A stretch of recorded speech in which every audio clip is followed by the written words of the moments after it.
Hey guys, welcome back to Arifa's kitchen. இன்றைக்கி நம்ம கிச்சனில் எங்கள் தாதியோட ஸ்பெஷல் கத்திரிக்காய் சட்னி தான் செய்ய போகிறோம். அவங்க தான் நம்ம ஃபேமிலிக்கு இதை இன்ட்ரடியூஸ் பண்ணாங்க. ஸோ அதனால தான் எங்கள் தாதியோட ஸ்பெஷல்னு சொல்லி நான் சொல்கிறேன். ரொம்ப ஈஸி அண்ட் குயிக்காக செய்யலாம். ரொம்ப நல்லாயிருக்கும், டேஸ்ட்டாக இருக்கும். ரொட்டி அண்ட் ரைஸ் கூட இதை சர்வ் பண்ணிக்கலாம்.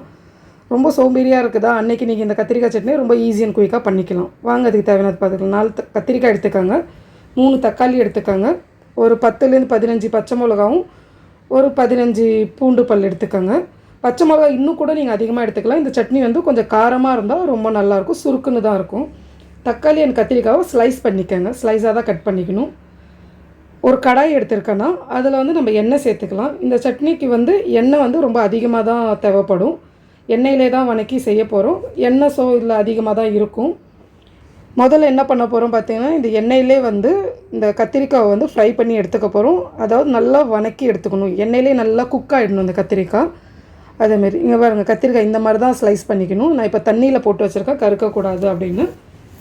இப்போ அது தண்ணியை நல்லா ட்ரெயின் பண்ணிவிட்டு தண்ணி இல்லாமல் அந்த எண்ணெயில் சேர்த்துக்கலாம். நம்ம கொஞ்சம் கொஞ்சமாக நான் வந்து அதை ஃப்ரை பண்ணி எடுத்துக்க போகிறேன். இதை மாதிரி கொஞ்சம் கொஞ்சமாக ஃப்ரை பண்ணி எடுத்துக்காங்க. ரொம்ப கிறிஸ்பியாகவும் ஆகக்கூடாது, சாஃப்டாக இருக்கணும். கத்திரிக்காய் வணங்குச்சு அப்படின்னா சாஃப்டாக இருக்கும் இல்லையா, அந்த மாதிரி சாஃப்ட்னஸ் கிடைக்கணும் அந்த கத்திரிக்காயில். அந்த மாதிரி வணக்கி எடுத்துக்காங்க. ரொம்ப கிறிஸ்பியாகவும் ப்ரௌனாவெல்லாம் செஞ்சிடாதீங்க, அப்புறம் டேஸ்ட் வந்து சட்னியோடது மாறிடும். ஸோ அது வேணாம். நான் செய்கிற மாதிரி நீங்களும் செய்யுங்க, ரொம்ப டேஸ்ட்டாக இருக்கும் இந்த சட்னி. ஒருவேளை நீங்கள் செய்யலை அப்படின்னா இதை ட்ரை பண்ணி பாருங்கள். தடவை செய்கிறதா இருந்தால் ட்ரை பண்ணி பாருங்கள்.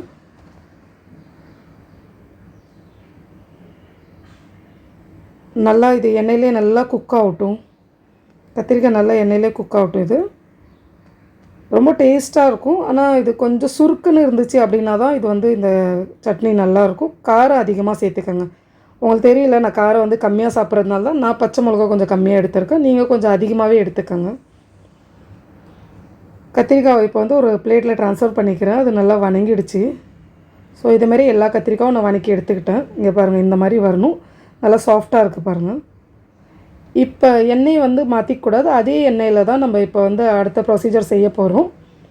நான் பச்சை மிளகா பூண்டு எடுத்தோம் இல்லையா, அதை வந்து நல்லா இடிச்சிக்கணும். அதை வந்து சாப்பரில் போட்டு சாப் பண்ணக்கூடாது, இடிச்சிக்கங்க. நல்லா இடிச்சிக்கிட்டிங்க அப்படின்னா தான் அது நல்ல ஒரு டேஸ்ட் கொடுக்கும், நல்ல வாசமாகவும் இருக்கும்.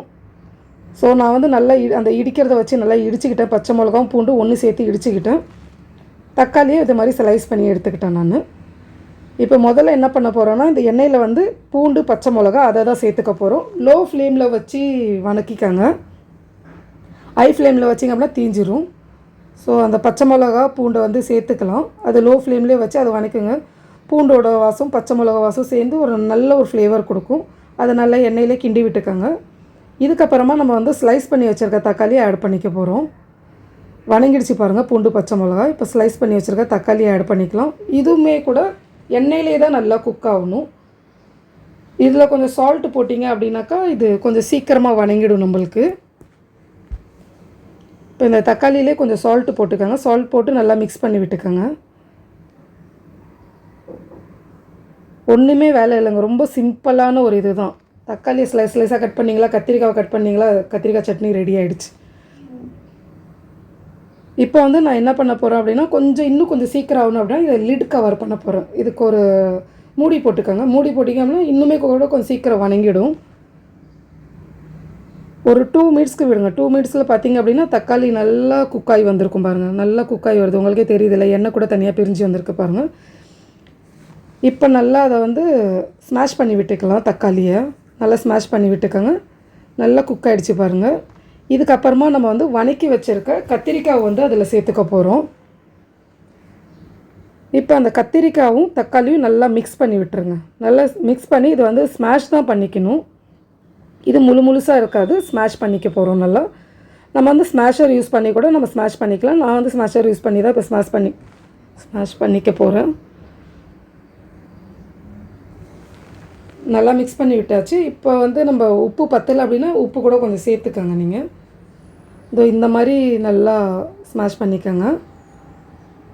அப்போ தான் அந்த கத்திரிக்காயும் தக்காளியும் நல்லா மிக்ஸ் ஆகும். இந்த மாதிரி வரணும். இன்னும் கொஞ்சம் நேரம் லோ ஃப்ளேமில் வச்சிங்க அப்படின்னா ரெண்டும் சேர்ந்து ஒன்றா குக்காய் எண்ணெய் தனியாக பிரிஞ்சு வரணும். அது வரைக்கும் கொஞ்சம் வெயிட் பண்ணணும். நம்ம எண்ணெய் தனியாக பிரிஞ்சு வர வரைக்கும் வெயிட் பண்ணுங்கள். நம்ம கத்திரிக்காய் சட்னி ஆல்மோஸ்ட் ரெடி ஆகிடுச்சு. இன்னும் ஒரு 2 to 3 மினிட்ஸ் வந்து எண்ணெயிலே கொஞ்சம் குக் ஆச்சு, எண்ணெய் தனியாக பிரிஞ்சு வந்துச்சு அப்படின்னா சட்னி ரெடி தான். சட்னி ஆல்மோஸ்ட் டன் ஆகிடுச்சு, நம்மளுக்கு ரெடி பண்ணிக்கிட்டோம். இதை வந்து நீங்கள் ரொட்டி கூட கூட சப்பாத்தி கூடயும் சர்வ் பண்ணிக்கலாம். ரைஸ் கூட நல்லா சூடாக ரைஸ் வடித்து அது கூட சர்வ் பண்ணிங்கன்னா, இதுக்கு காம்பினேஷன் வந்து ஒரு ஆம்லேட் போட்டு, முட்டை ஆம்லேட் போட்டு நீங்கள் சாப்பிட்டீங்க அப்படின்னா ரொம்பவுமே சூப்பராக இருக்கும். சாப்பிட்றதுக்கு ரொம்ப டேஸ்ட்டாகவும் இருக்கும். ஒரு 2 மினிட்ஸ்க்கு லிட்டு கவர் பண்ணி வச்சுக்கோங்க. ஸோ எண்ணெய் தனியாக பிரிஞ்சு வந்திருக்கும் பாருங்கள். நான் அதனால் 2 மினிட்ஸ் கவர் பண்ணி வச்சேன். இப்போ பாருங்கள், நல்லா சூப்பராக ரெடி ஆகிடுச்சு. நம்மளோட கத்திரிக்காய் சட்னி சூப்பராக ரெடி ஆகிடுச்சு. இந்த மாதிரி தாங்க இருக்கும். ரொம்ப டேஸ்ட்டாக இருக்கும். இது நீங்களும் ட்ரை பண்ணி பாருங்கள். உங்களுக்கு என்னோடய இந்த கத்திரிக்காய் சட்னி பிடிச்சிருந்துச்சு அப்படின்னா லைக் பண்ணுங்கள், ஷேர் பண்ணுங்கள், கமெண்ட் பண்ணுங்கள். மறக்காமல் என்னோடய சேனலை சப்ஸ்கிரைப் பண்ணுங்கள். நீங்கள் யாராவது இந்த சட்னி செஞ்சுருந்தீங்க அப்படின்னா என்னோடய கமெண்ட்ஸில் சொல்லுங்கள். புது வீடியோவில் பார்க்கலாம். ஓகே, பாய்.